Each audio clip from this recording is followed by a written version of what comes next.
हो गया। अस्सलाम वालेकुम जी, मेरा नाम है काशिफ जुवैद और आप देख रहे हैं कैजुअल टॉक।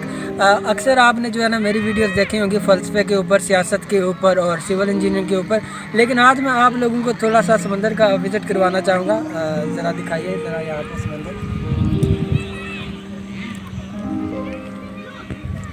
जी। तो ये जैसा कि आप देख रहे हैं ये समंदर है, लेकिन यहाँ पे भी मैं आपको थोड़ा सा फ़लसफ़ा ज़रूर बताऊँगा।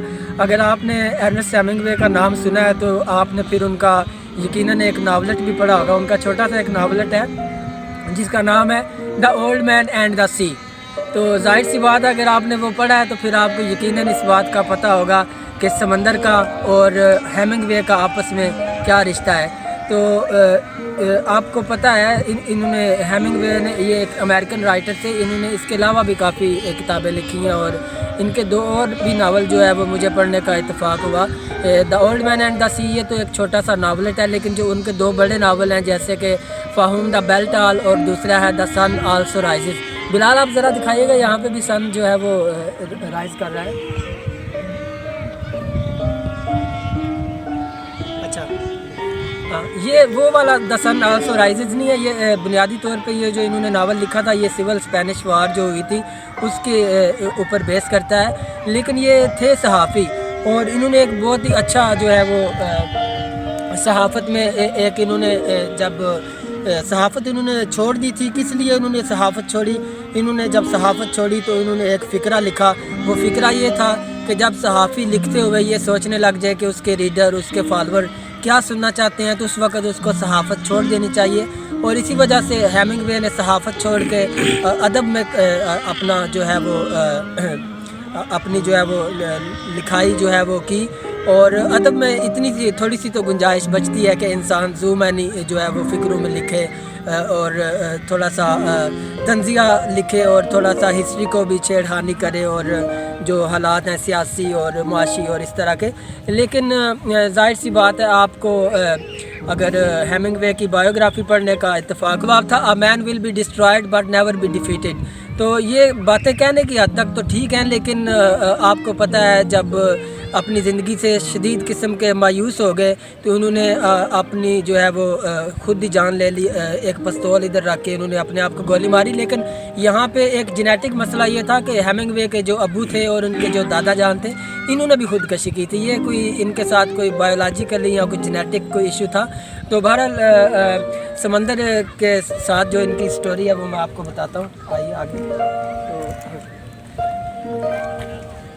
जी बिलाल, जैसा कि मैं आपको बता रहा था कि हेमिंग्वे ने हमें the old man and the sea में ये सबक दिया है कि आप चाहे कितने दिन भी स्ट्रगल करें, आप तगदो करें, लेकिन आप खुदा के ऊपर, खुदा ताला की ज़ात के ऊपर यकीन रखें कि आपकी स्ट्रगल को वो ज़ाया नहीं जाने देगा। और कमोबेश कोई 84 डेज़ इन्होंने इस नावलेट में बताया कि इन्होंने तगदो की और इनके यहाँ कोई भी इनको मछली मिली नहीं। तो ये फाके काट रहे थे, लेकिन अचानक 84 डेज़ के बाद इनको एक इतनी बड़ी मछली मिली जो जिसको पाकर ये बड़े खुश हुए। और इसी वजह से जो है वो लोग इस नावल से मोटिवेट हुए और पाकिस्तान में पंजाब यूनिवर्सिटी में और भी बाकी यूनिवर्सिटीज़ में ये BA के लेवल पे ये नावलेट पढ़ाया जाता है। और मेरा ये मानना है कि आप भी इसको एक दफ़ा ज़रूर पढ़ें और कम से कम फाहूम द बेल्ट ऑल और ये दूसरा नावल है इनका द सन आल्सो राइजेस, ये भी आप पढ़ें और आप यकीनन मोटिवेट होंगे। और इस तरह के जो फेक किस्म के मोटिवेशनल स्पीकर हैं लाइक पाकिस्तान में मैं नाम नहीं लेना चाहता, आपको पता ही होगा, उनसे आपकी जान छूटेगी और आप हकीकी तौर पे जो मोटिवेशन होती है वो क्या होती है आपको उसका पता चलेगा। तो अभी आप समंदर की सैर करें।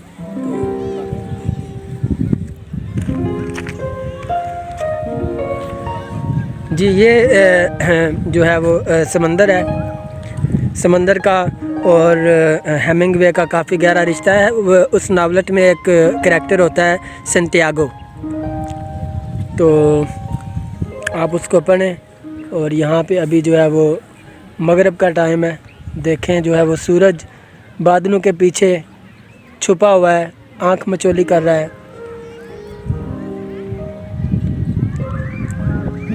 काफ़ी जो है वो मज़े का माहौल है। जी बिलाल, आपको कैसा लग रहा है यहाँ पे आके? मुझे तो बहुत अच्छा लग रहा है काशिफ, मैं तो सच में फ़र्स्ट टाइम इधर आया हूँ। अच्छा। और I am really enjoying this place. اور دس از مائی فرسٹ ٹائم ہیئر اور بہت اچھا لگ رہا ہے آپ کے ساتھ سمندر کی سیر کو آیا ہوں. اچھا مجھے یہ سمندر پہ آپ آئے ہیں تو مجھے پتہ نہیں اب شاعر کا نام یاد نہیں ہے. جی ان کا ایک شعر تھا کہ دوستوں سے لینے نہ سہارے جانا, جب بھی دل گھبرائے تو سمندر کنارے آنا. سمندر کنارے آنا. تو یہ بہرحال جو ہے وہ شعر میرا فیوریٹ ہے. تو بہرحال یہ پلیس بھی کافی بیوٹیفل ہے. اور یہاں پہ آپ تو یہاں قریب ہی رہتے ہیں اور آپ تو آتے رہتے ہیں, لیکن میرا یہاں فرسٹ ٹائم آنا لیکن یہ دیکھیں پیچھے جو عمارتیں آپ کو نظر آ رہی ہیں نا, یہ بلال بھائی یہ دیکھیں پیچھے آپ ہسٹوریکل پلیسز ہیں. آپ ذرا آئے, میں آپ کو بتاتا ہوں. یہ سامنے ذرا کیمرے کے سامنے آئے نا آپ. جی نہیں آپ شوٹ کریں, آپ ویڈیو جو پبلک کے لیے شوٹ کریں. آپ جو یہ آپ کہنے میں آپ کو سامنے آپ سامنے آئیں. اچھا بلال, ایسا ہے کہ جب ہم اس طرح کی ہسٹوریکلی پلیسز پہ آتے ہیں تو ٹوٹے ہوئے مکان ہمیں نظر آتے ہیں, ان میں دراڑیں نظر آتی ہیں اور پرانی دیواریں نظر آتی ہیں. ایسے لگتا ہے جیسے کسی نہ کسی زمانے میں تو وہاں زندگی جو ہے وہ بالکل مکمل ہوگی, اور ابھی جو ہے وہ پرانی تاریخ کا حصہ بن گئے ہیں یہ مکان. اور جیسے کہیں آپ نے اسلامی تاریخ میں پڑھا ہو, خلیفہ ہارون رشید کا زمانہ ہوتا تھا, خلیفہ مامون الرشید, تو اس طرح کی عمارتیں اس میں ہوتی تھیں اور ایک سکوت اور ایک گہری خاموشی ہوتی تھی. لیکن آج کل کے زمانے میں اتنا زیادہ شور ہے, موبائل ہے, ڈانس ہے, میوزک ہے, اور کہیں پہ کوئی سکون نہیں ہے. لیکن جب کسی آپ اس طرح کی جگہ پہ آتے ہیں, کسی ویران جگہ پہ, کسی کھنڈر میں آتے ہیں, تو زندگی وہاں پہ ایک آپ کو لگتی ہے جیسے کوئی ڈوبی ہوئی ہو.